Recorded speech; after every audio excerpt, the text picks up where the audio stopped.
Bonjour à tous.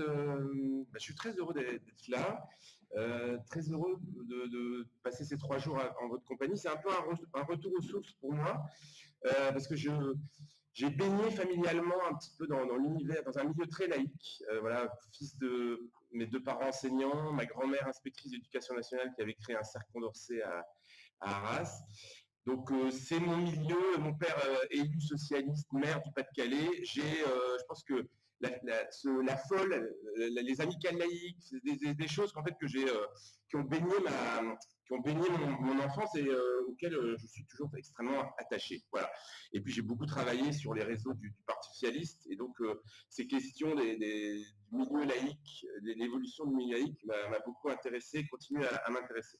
Donc merci beaucoup de m'avoir sollicité pour contribuer à l'analyse de l'extrême droite et puis essayer de tracer des perspectives pour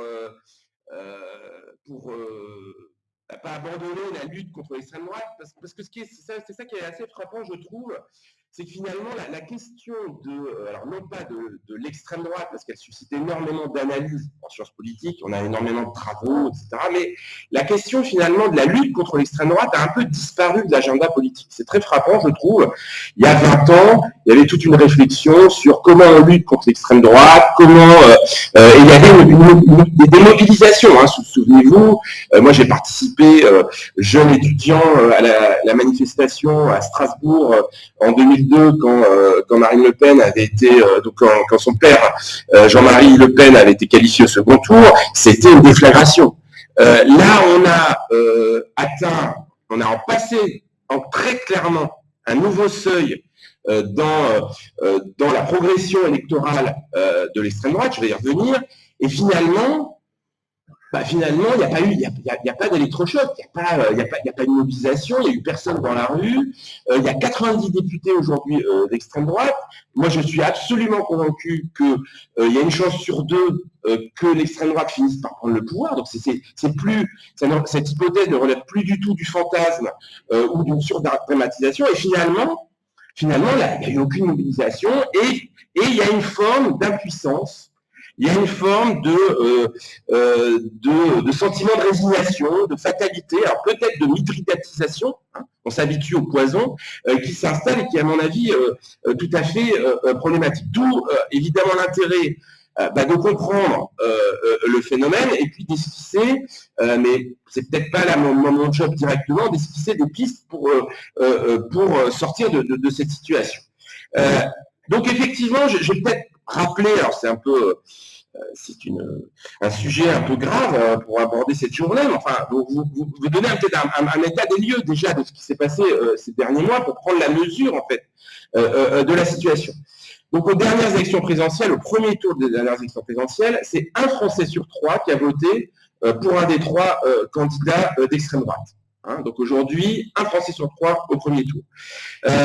Ce vote de premier tour, il a concerné, je vais revenir tout à l'heure, il est assez interclassiste, mais c'est 36% des employés, 33% des ouvriers qui ont voté pour Marine Le Pen, et c'est un vote aussi assez jeune. Alors, il n'est pas jeune dans la tranche, il n'est pas dominant, ce vote d'extrême droite, dans la tranche des 18-25 ans, mais ça c'est très intéressant, il progresse beaucoup dans la tranche des 25-34 ans.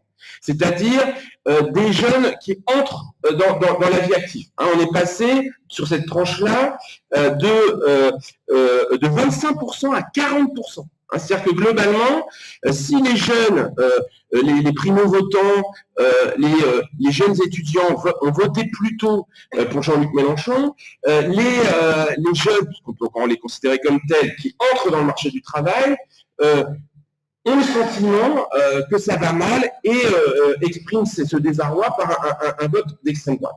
Donc Marine Le Pen arrive en tête dans 2 tiers des communes, hein, donc ça on y reviendra tout à l'heure, c'est aussi extrêmement important, c'est un vote rural, même si il y a des votes ruraux plus qu'un vote rural, et Marine Le Pen surtout va battre un record absolu de voix au 2e tour de l'élection présidentielle, puisque c'est 13,5 millions de voix qui se portent sur elle, soit 3 millions de plus qu'en 2017. Donc, c'est un record absolu de voix pour l'extrême droite.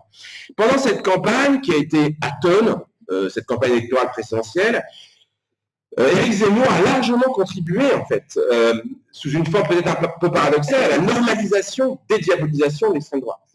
Alors qu'on pensait, alors que Éric Zemmour, rappelons-nous ces mois de campagne où la question du grand remplacement a dominé l'agenda électoral, Éric Zemmour a donc aimanté cette campagne, mais finalement il a fait le job pour Marine Le Pen, qui est apparue plus modérée, et qui a non seulement vaincu cette rivalité d'extrême droite, mais qui a donc c'est une forme de dédiabolisation par procuration qui s'est opérée grâce à Éric Zemmour.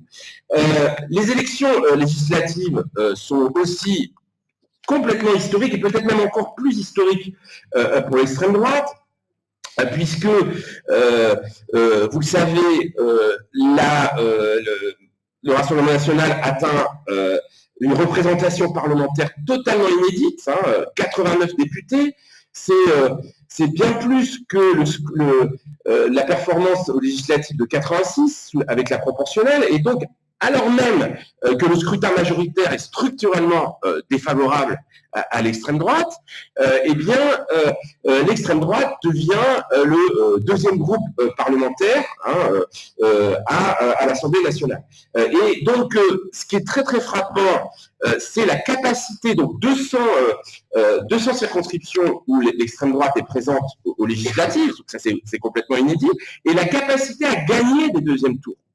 Ce qui était très faible jusque-là, à gagner des deuxièmes tours à la fois contre la coalition de gauche, la NUPS, 33 contre 62, mais aussi 48% des duels qui opposent à Renaissance. Et au final, une implantation territoriale aux législatives qui à la fois conforte les zones de force de l'extrême droite, 6 sur les 12 députés dans le Pas-de-Calais, 1 sur 2, 7 sur 8 dans le Var. Nous sommes ici dans une circonscription qui a élu un député du Rassemblement national, 3 sur 5 dans l'Aisne, 3 sur 3 dans l'Aude, 4 sur 4 dans les Pyrénées-Orientales, mais aussi des progressions, j'y reviendrai tout à l'heure, dans l'Allier, la Dordogne, et des très fortes poussées dans le rural.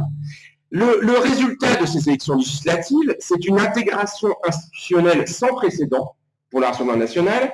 Donc, quelques rappels, 2 vice-présidents à l'Assemblée nationale sur 6, un poste à la Cour de justice de la République. Pour la première fois, le Rassemblement national intègre la délégation parlementaire du renseignement, donc qui est habilitée au secret. Autre conséquence des élections législatives, le budget, la dotation publique dont bénéficie le Rassemblement national, qui, je vous le rappelle, est indexé sur les scores des élections législatives et le nombre de députés, a explosé 10 millions d'euros. Le Rassemblement national va toucher pendant 5 ans 10 millions d'euros de l'État, ce qui est important pour lui parce que il y a une problématique financière, c'est un des partis les plus endettés, et donc qui a recours aux emprunts russes, etc. Donc, d'un point de vue financier, c'est un cap aussi qui est franchi. Et puis aussi, alors ça peut paraître tout ça un peu matériel, mais c'est extrêmement important. La vie politique, il y a une dimension matérielle très importante. Le Front National va pouvoir bénéficier de plusieurs centaines de collaborateurs parlementaires, 3 ou 4 par député, qui vont constituer très largement dans les années qui viennent le vivier en fait des futurs conseillers régionaux, des futurs maires.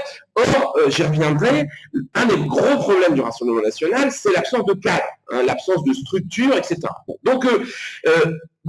Et par ailleurs, ces éléments accompagnent une notabilisation, une institutionnalisation du Rassemblement national qui cherche depuis des mois à apparaître comme crédible, qui critique les gesticulations des élus de gauche en les appelant zadistes.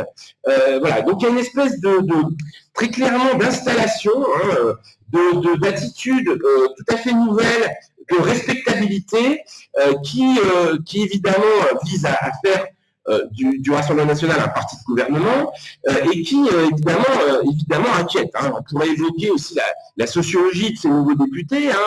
On a vu apparaître un nouveau personnage qui est assez emblématique des élites du Front National. Jean-Philippe Tanguy, élu de la Somme, qui s'est beaucoup exprimé à l'Assemblée nationale avant l'été, qui a un parcours à la fois de salarié du privé, General Electric, Henri IV, ESSEC, Sciences Po, et donc on avait déjà eu Philippot il y a quelques années, mais on a effectivement une sociologie qui change au Rassemblement national, plus de hauts fonctionnaires, et donc plus de crédibilité.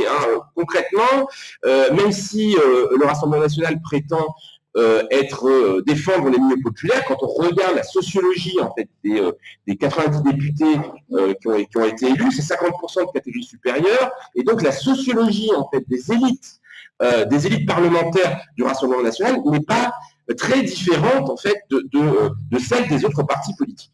Alors, l'énigme de cette poussée, c'est que, et ça, les politistes qui travaillent sur le Rassemblement national le documentent depuis des années, c'est que le Rassemblement national continue assez étonnamment à être un parti très faible. Alors, très faible sur le plan organisationnel. Ça qui est très très frappant, là, ces conquêtes de l'extrême droite ne sont absolument pas indexées ni sur l'intensité des campagnes électorales. Marine Le Pen a mené une campagne d'élection présidentielle très faible, en fait. Elle a fait quelques déplacements, elle n'avait pas de moyens, d'ailleurs, pas beaucoup d'argent, mais il n'y a pas une grosse campagne, pas de gros meetings.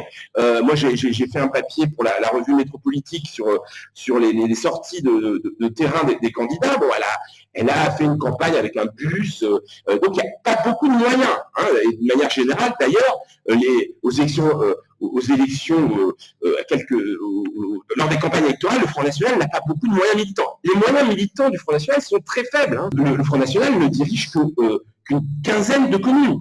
Donc, il ne parvient pas à s'institutionnaliser sur le plan local. Et par ailleurs, c'est même pire que ça. À chaque élection locale, il perd entre deux élections locales, que ce soit les municipales, les départementales, les régionales, il perd en général la moitié de ses élus. C'est-à-dire qu'il a du mal à constituer des listes. Aux dernières élections, entre 2014 et 2020, il y a 50% des conseillers municipaux qui avaient été élus du Front National qui ont démissionné. Bon. Et donc ça, c'est très frappant. C'est un parti qui interroge du point de vue de la sociologie des partis, parce que traditionnellement, dans le modèle traditionnel des partis, il y a cette idée que finalement, un parti national s'appuie sur des structures locales. Pour le Front National, alors attention, je ne dis pas que c'est inexistant, mais ça reste quand même très très faible. Ce n'est pas inexistant parce qu'on pourrait prendre évidemment le cas des cas, et j'imagine que vous êtes confrontés dans votre travail de terrain à des élus du Rassemblement national dans diverses villes, et effectivement, je pourrais rentrer dans les détails, mais dans les Pyrénées-Orientales, les députés qui ont été élus sont des conseillers municipaux. On a des cas évidemment dans le Pas-de-Calais avec Bruant-Nartois, avec énormément évidemment Civrivois d'ancrage local, mais elle reste en fait en définitive extrêmement limitée. Voilà. Donc ça interroge, c'est-à-dire que concrètement, vous le savez, par exemple aux élections départementales, très très souvent, le candidat du Rassemblement national n'est pas du canton, et pourtant il fait des scores de 30-40%, et donc alors ce que je vous dis est d'autant plus inquiétant, parce que comme il est probable que dans les années qui viennent, cette implantation locale progresse, les marges de progression aujourd'hui d'extrême droite sont considérables. C'est de cette manière-là qu'il faut lire en fait cette énigme d'un parti qui est très performant aux élections nationales, européennes, présidentielles, maintenant législatives, mais qui finalement est très faible aux élections locales. Alors, voilà un petit peu pour le constat, prendre la mesure un petit peu de la gravité de la situation. Maintenant, comment est-on arrivé là ce qui est absolument fascinant quand on analyse le Rassemblement national aujourd'hui et l'extrême droite, c'est la capacité de ce parti à agréger tout un ensemble de micro-électorats pour devenir ce qu'aujourd'hui on appellerait un vote attrape-tout. C'est-à-dire que globalement, les électeurs aujourd'hui qui votent pour le Rassemblement national, qui sont de plus en plus fidèles d'ailleurs, hein, qui votent de manière de plus en plus régulière pour ce parti, présente un certain nombre de caractéristiques, mais la caractéristique aujourd'hui majeure hein, du vote Rassemblement national, c'est son caractère interclassiste. Hein, c'est-à-dire qu'aujourd'hui, plus aucune catégorie sociale n'échappe à l'attraction de ce parti. Et vous avez sans doute entendu ce chiffre, il y a une note récente de mon collègue Luc Rouban du CEVIPOF qui porte sur le vote des fonctionnaires aux dernières élections présidentielles, hein, qui montre qu'au deuxième tour de l'élection présidentielle, c'est un enseignant sur 4 qui a voté pour Marine Le Pen. Hein. Les enseignants étant traditionnellement un groupe social, une profession qui était plutôt comme d'autres, hein, les catholiques pratiquants, par exemple, pendant longtemps, contrairement à ce que vous pouvez imaginer, mais pendant longtemps, il y avait un sous-vote des catholiques pratiquants pour le Rassemblement national. Mais donc, et aujourd'hui, quand on regarde la proportion, hein, il y a 2 manières d'analyser le vote Le Pen. D'abord, par une entrée par les catégories socioprofessionnelles. Hein. Je vous ai dit tout à l'heure, 35% des ouvriers INSEE qui votent pour le Rassemblement national. Et puis, une autre manière, c'est de voir d'analyser par le vote lui-même, par l'électorat national. Et donc là, on constate qu'il y a à peu près, aujourd'hui, 50%, un électeur sur 2 du Rassemblement national qui est issu des milieux populaires. Mais quand on regarde l'évolution depuis 2012, c'est très très frappant, c'est de constater que, par exemple, la part des catégories supérieures a doublé. Hein, en 2012, les CSP supérieurs, c'était 6% de l'ensemble du vote, là je parle de RN, donc FN puis RN, aujourd'hui c'est 12%. Hein, les catégories moyennes, on passe de 33, 37 à 40%. Et donc attention de ne pas avoir une vision un peu schématique du vote Rassemblement national qui serait, c'est un vote populaire. C'est un vote populaire, mais ce n'est qu'une composante en fait hein, de la sociologie de cet électorat. Alors, je rappelle que, parce que là maintenant, c'est pas nouveau évidemment l'extrême droite, hein, elle décolle en France en 84, hein, au moment des élections européennes, et cette sociologie du vote du Rassemblement de l'extrême droite a beaucoup évolué, s'est stratifié. On a d'abord un vote plutôt, au milieu des années 80, un vote issu de la droite, issu d'une droite radicalisée, hein, traditionnaliste. Et puis, au fil du temps, on va avoir un phénomène que certains politistes ont appelé gaucho-lepénisme, c'est-à-dire une prolétarisation du vote d'extrême droite qui va vraiment se développer à partir de 95. Et depuis, en fait, on est dans à la fois un socle populaire incontestable qui va se ruraliser, mais on est aussi, il ne faut pas l'oublier, sur des composantes de droite plus traditionnelles qui aussi vont progresser. Voilà. Et donc, au final, on est aujourd'hui sur un vote qui est à la fois populaire et bourgeois, hein, qui est jeune et vieux, qui est protestataire et d'adhésion, qui est rural, qui est un vote de déclassement social, de déclassement territorial, et un électorat qu'on trouve à la fois très puissant dans le bassin minier du Pas-de-Calais, dans le Var, dans le Loiret, donc dans des territoires extrêmement différents, d'où la complexité en fait de la lutte contre l'extrême droite, parce que en fait les ressorts en fait de ce vote sont extrêmement différents.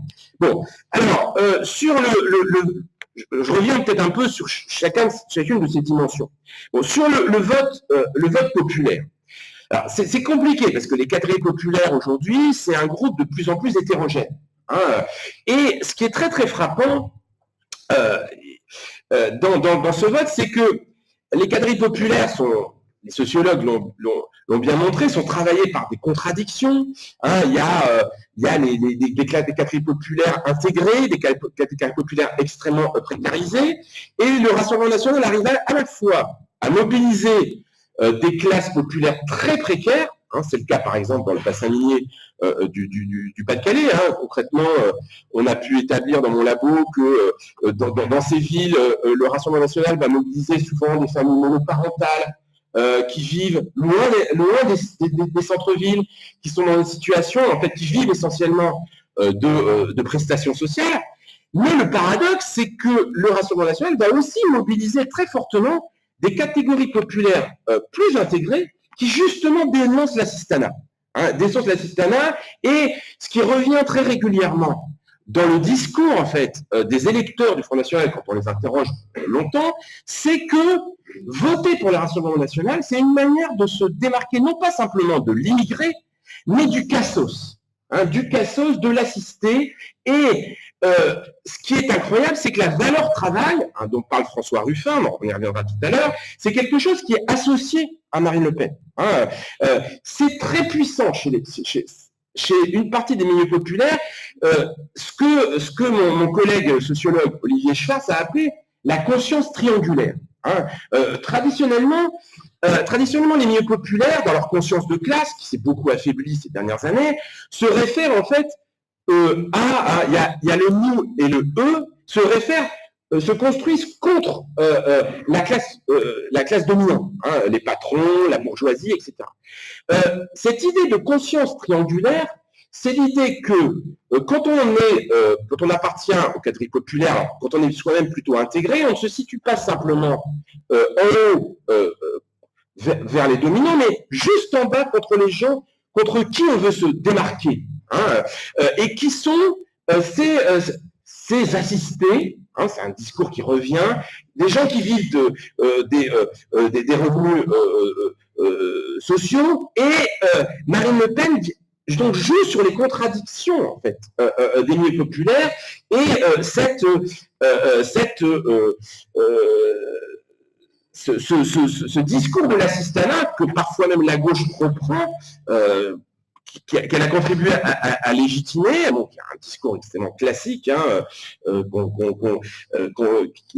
cette idée du pauvre volontaire, de la désincitation au travail, bon, c'est une très très longue histoire, mais ça c'est un puissant combustible du vote populaire, d'une partie du vote populaire pour le Rassemblement national. Alors, autre dimension, donc par exemple, les travaux de Violaine Girard, qui est une sociologue qui a beaucoup travaillé en fait sur le pavillonnaire et le périurbain, montrent par exemple que des milieux populaires qui ont accédé à la propriété, pour ces milieux populaires, voter pour l'extrême droite, c'est une manière de se démarquer des plus faibles en fait, d'avoir une forme de respectabilité. On retrouve ça dans un autre auteur qui a écrit un ouvrage tout à fait intéressant, c'est Benoît Coquart, qui est un sociologue qui a travaillé sur les jeunes dans le Grand Est, et qui montre aussi que, l'expression est effrayante, il dit, chez les milieux populaires que j'analyse, voter pour le Rassemblement national, c'est situé chez les gens bien. C'est les gens qui travaillent, qui veulent s'intégrer. Bon. Alors, autre dimension, toujours sur les milieux populaires extrêmement intéressante, c'est la ruralisation, en fait, de ce vote d'extrême droite. La géographie du vote d'extrême droite a beaucoup évolué, et globalement, les performances électorales de l'extrême droite sont indexées sur un taux de pénétration dans les milieux ruraux de plus en plus fort. Donc, quand on regarde la carte des députés du Rassemblement national, c'est frappant. Progression dans le Loir-et-Cher, Loiret, Lyon, l'Aube, la Haute-Marne, la Haute-Saône, le Doubs. Dans toutes ces régions, 12 députés. C'était des régions où il n'y avait pas de députés d'extrême droite. Et mon collègue Nicolas Lebourg a produit des statistiques en juin tout à fait intéressantes. Il a comparé les 20 circonscriptions où Marine Le Pen a fait ses meilleurs scores au présidentiel avec les 20 circonscriptions où elle a fait ses scores les plus faibles. Et il a, par exemple, regardé la part des maisons chauffées au fioul, les statistiques sur le fait qu'on utilise ou non la voiture pour aller travailler, le fait qu'on ait un médecin dans sa commune ou qu'on ait un dentiste dans sa commune, etc., etc. Et il constate en fait très clairement que les performances électorales de Marine Le Pen sont beaucoup plus fortes dans une France enclavée, dépendante des énergies fossiles, menacée dans ses modes de vie, et donc là, l'extrême droite est aujourd'hui l'expression de quelque chose dont on parle évidemment depuis longtemps, et parfois un peu mal d'ailleurs en caricaturant les choses. Hein. Je pense à cette expression de France périphérique qu'a popularisé le géographe Christophe Guillet, qui est intéressante, mais qui est un peu schématique, parce qu'il n'y a pas une France périphérique, il y a des France périphériques. Il y a aussi un rural qui ne vote pas du tout pour Marine Le Pen, et donc il faut être, mais il y a évidemment une progression dans le rural, et là on paye très clairement un phénomène qu'a bien pointé aussi Jérôme Fourquet, hein, vraiment un ouvrage récent très intéressant qu'il a produit avec un journaliste qui s'appelle Casselli, où en fait il y a énormément de cartes où ils observent en fait la situation des territoires et qui montrent en fait qu'en gros aujourd'hui les inégalités territoriales, on le savait mais c'est très documenté par cet ouvrage, se sont considérablement intensifiées. La métropolisation concentre la richesse dans des pôles urbains, et d'autres géographes comme Jacques Lévy ont montré très clairement, même si ses travaux sont contestés, que plus on s'écarte des métropoles, plus le vote d'extrême droite est puissant. Et donc, cette course à l'attractivité, qui est aussi l'expression du néolibéralisme sur un aspect territorial, a créé en fait des territoires abandonnés, des territoires anomiques, où le lien social s'effrite, où il n'y a plus de café, où il n'y a plus de commerce, où il n'y a plus de boulangerie. Et donc, dans ces territoires, c'est un désespoir qui s'installe.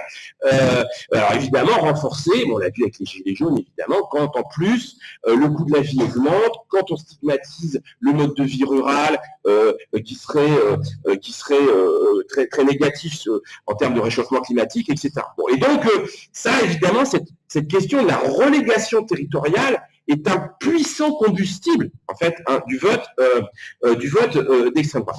Alors, voilà un petit peu pour les milieux populaires, mais je tiens à le rappeler, les milieux populaires, certes, c'est un électeur d'extrême droite sur deux, et 30, je le répète, à peu près 35% des milieux populaires qui votent pour l'extrême droite, mais ce n'est pas une majorité d'ouvriers. Il faut quand même rappeler que le premier comportement politique des ouvriers en France, qui sont encore 22% de la population active. Les milieux populaires, c'est un Français sur deux en termes de population active, si on ajoute les employés. Le principal comportement politique des ouvriers en France reste l'abstention. Et donc, attention de ne pas... parce que ça participe aussi d'une forme de racisme social ou d'étancentisme social, ce stigmate en fait de l'ouvrier d'extrême droite. Parce qu'à côté, la réalité en fait de l'extrême droite, c'est que la réalité de l'extrême droite, c'est que il y a aussi un vote bourgeois. C'est aussi un vote bourgeois âgé. Rappelons aussi que ce qui contribue à faire progresser le Front National depuis un certain nombre d'années, c'est le glissement d'une partie des électeurs de droite traditionnels vers l'extrême droite.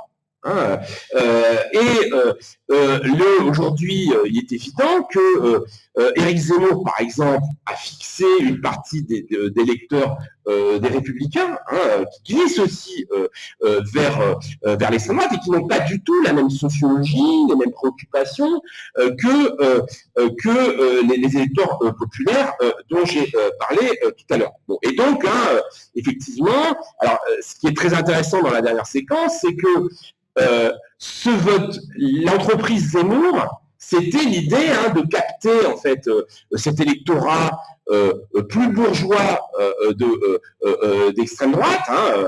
Donc il n'est pas. Alors est-ce que c'est un échec aussi manifeste? L'échec de Zemmour aux législatives, il est très très net, mais enfin quand même pour un jeune candidat faire 7% comme il l'a fait au premier tour, c'est non négligeable. C'était un parti, c'est un nouveau candidat, il a quand même réussi, et en tout cas il a travaillé, et ses électeurs, ces 7%, ont voté pour Marine Le Pen très largement au second tour, et donc ont contribué en fait aussi au score de Marine Le Pen.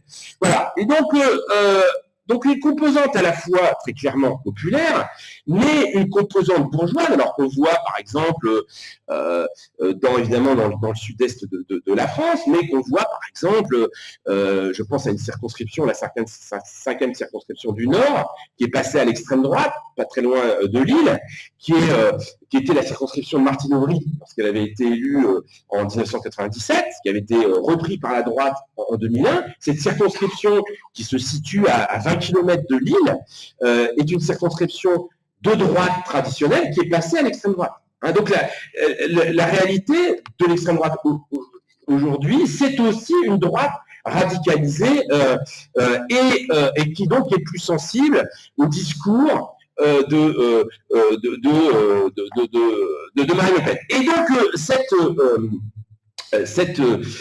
cette hétérogénéité aujourd'hui, alors c'est à la fois un élément de faiblesse parce que on pourrait dire que on peut jouer des contradictions en fait de ses intérêts. Que, ce qui est fascinant chez Marine Le Pen, c'est qu'elle porte des intérêts sociaux extrêmement contradictoires.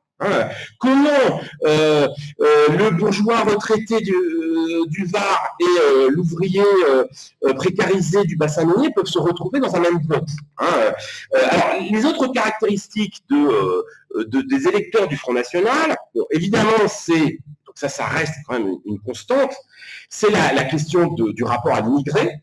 J'en ai pas parlé beaucoup, mais évidemment, la question de l'immigration reste un marqueur très important de l'univers, donc la peur de l'immigré, souvent qu'on ne fréquente pas directement, concrètement, dans l'Aisne ou dans la Somme, non, il n'y a pas de Français d'origine immigrée ou d'immigrés, sont très très peu présents, il n'y a pas non plus énormément d'insécurité, mais ça reste extrêmement important, et c'est aussi ce qui est très frappant chez les électeurs du Rassemblement national, c'est leur pessimisme.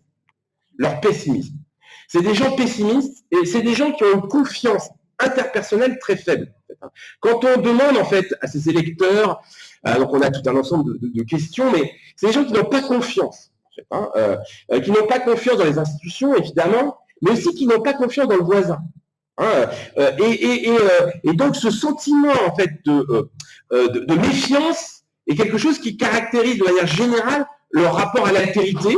Alors c'est aussi autre élément très important qui reste quand même une caractéristique du vote d'extrême droite, y compris chez les milieux bourgeois, c'est la faiblesse des diplômes. C'est une des caractéristiques du vote d'extrême droite. Je dis même à droite, parce qu'on peut être bourgeois et ne pas avoir fait d'études. C'est effectivement la faiblesse des diplômes. Il y a un des, je vous ai dit, on va dire c'est contradictoire. Je l'ai dit tout à l'heure qu'un enseignant sur 4 votait pour Marine Le Pen au deuxième tour, mais globalement, le diplôme reste une variable très discriminante dans le vote d'extrême droite. Alors, j'en viens maintenant, donc voilà un petit peu, c'était mon deuxième point, situer un petit peu, rappeler la sociologie du vote d'extrême droite. Si on synthétise un peu sur les ressorts du vote. Donc les ressorts du vote d'extrême droite sont à la fois socio-économiques, culturels, mais évidemment aussi politiques. Ce qui caractérise les électeurs du Rassemblement national, c'est la critique des élites, l'antiparlementarisme, c'est un vote antipolitique, et c'est un vote aussi, ça je voudrais vraiment insister beaucoup là-dessus, parce que ça apparaît très très nettement dans les enquêtes, notamment au deuxième tour de l'élection présidentielle, c'est un vote anti-Macron aussi. C'est-à-dire qu'évidemment, je veux dire, sans doute Emmanuel Macron, parce qu'il incarne, par son style, par ce que Bourdieu appelait son nexus corporel, sa manière de se comporter, une forme sans doute de condescendance, une forme de mépris social qu'il a manifesté maintenant depuis des années, par exemple de déclarations sur les gens qui ne sont rien, c'est quelque chose qui touche très très fortement les électeurs du Front National. C'est-à-dire que les électeurs du Front National ont l'impression que Macron c'est la caricature des élites, des élites parisiennes, des élites méprisantes, des élites condescendantes. Et n'oublions pas, alors ça amène peut-être à relativiser le vote pour l'extrême droite, qu'aujourd'hui les votes sont de plus en plus de votes de dégoût. En fait, on vote contre. on vote et les affects, les votes aujourd'hui sont dynamisés par des affects négatifs. Hein, et très clairement, cette configuration Macron-Le Pen au deuxième tour depuis 2 élections, c'est un petit peu une espèce de confrontation symbolique de 2 mondes sociaux. Hein. Et attention aussi de ne pas, parce que moi, il y a quelque chose qui m'avait beaucoup frappé en 2017, c'était, vous savez, tout ce débat sur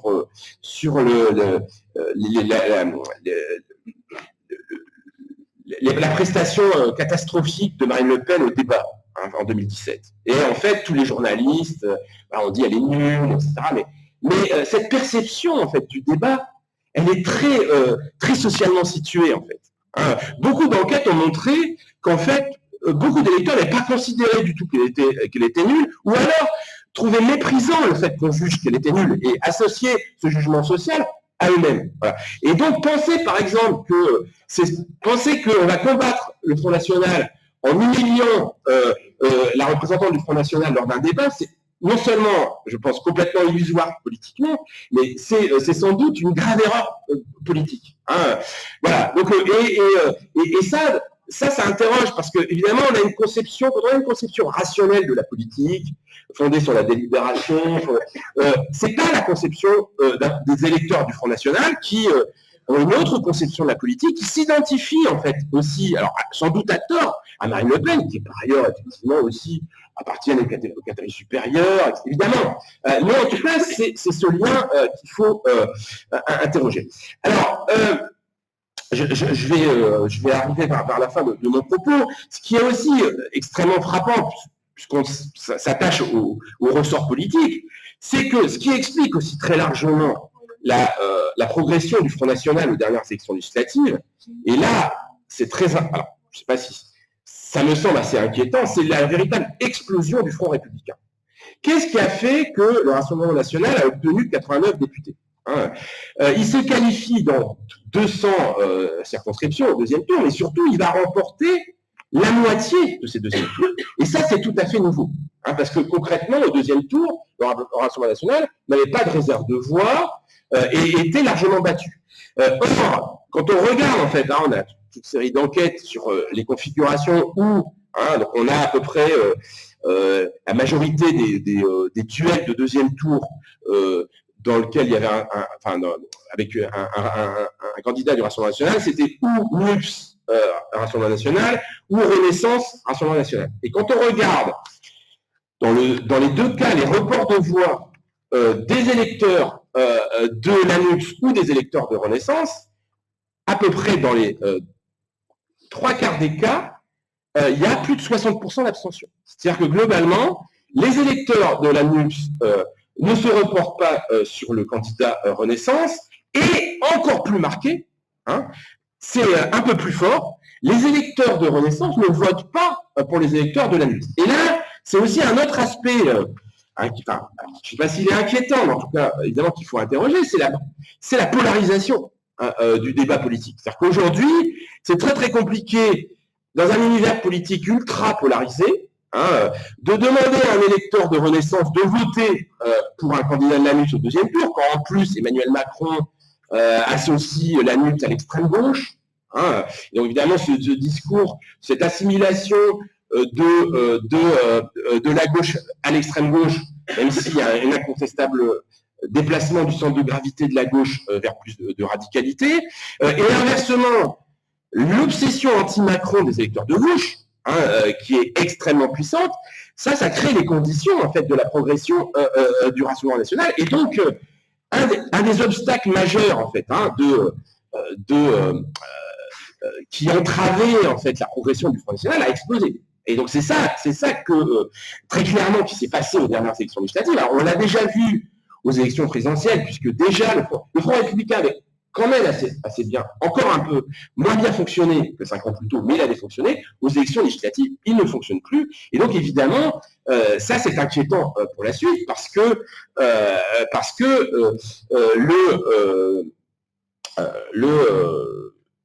évidemment, c'est la porte ouverte à sans doute d'autres victoires pour le Rassemblement national.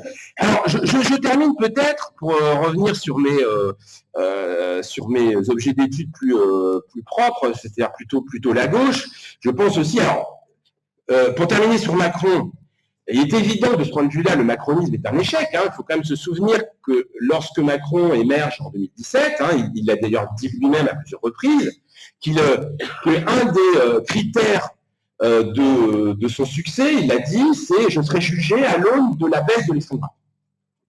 Et donc, le macronisme était censé être une réponse, en fait, à la progression de l'extrême droite. De ce point de vue-là, c'est un échec. C'est un échec, et je pense qu'on peut soutenir l'idée que ce qu'incarne Macron, les politiques qu'il a menées, ont plutôt contribué à faire progresser le Rassemblement national. Il faut aussi évidemment ne pas écarter l'hypothèse cynique que, évidemment, pour Emmanuel Macron, comme pour d'autres candidats, faire monter l'extrême droite, c'est une assurance vie au deuxième tour, évidemment. Aujourd'hui, la présence du Rassemblement national au second tour crée malgré tout un réflexe de front républicain qui donne une prime à celui qui est qualifié pour le deuxième. Et donc, il y a une forme d'instrumentalisation politique évidente aujourd'hui de l'extrême droite, quelle que soit d'ailleurs la sensibilité, la famille politique. Et donc, je termine sur la gauche, parce que évidemment, la grande responsabilité aussi, en tout cas, la gauche a évidemment une grande responsabilité aussi dans la progression de l'extrême droite.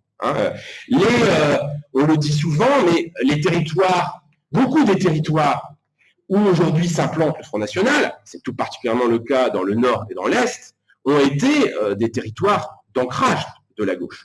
Et effectivement, moi qui suis issu du Pas-de-Calais, qui continue à beaucoup observer ce territoire, très clairement, on est passé, non pas peut-être aux élections locales, mais d'une domination de la gauche et du Parti communiste, du Parti socialiste et du Parti communiste, à une domination de l'extrême droite, même si elle ne s'appuie pas sur les mêmes formes d'implantation, je le répète, mais